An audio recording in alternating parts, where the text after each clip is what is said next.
شمالي وزیرستان کې په امنیتي ځواکونو چاودنه کې 6 عسکر ژوبل شوي.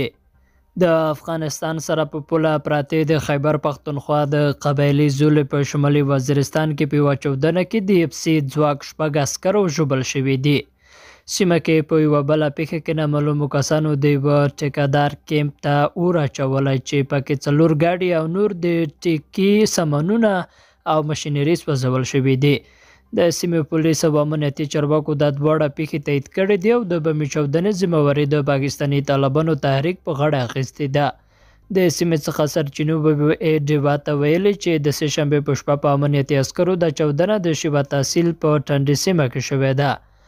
امنیتي سرچینو ډیوا سره په شریکه کړو معلوماتو کې ویلي امنیتي سرتیري په سیمه کې د لټون په عملیاتو بوخت و چې د ګاډي ترڅنګ د سړک په غاړه د ماین چاودنه شوې ده. په سیمه کې یوه امنیتي چارواکي ویل تر چاودنې وروسته د امنیتي ځواکونو وسلوالو ترمنځ ډزې هم شوي، خو ډزو کې وسلوالو ته د نقصان اړولو معلومات یې نه دي ترلاسه کړي. هغه ویل ژوبل سرتیري د اف سی ځواک عسکر دي او په بنو سیمه کې پوځي روغتون ته وړل شوي. د سیمې نه سرچینې وایي د ډزو په پیښه کې یو ماشوم هم ژوبل شوی دی. لیدونکو له ملتیا مننه، ښه اوسئ.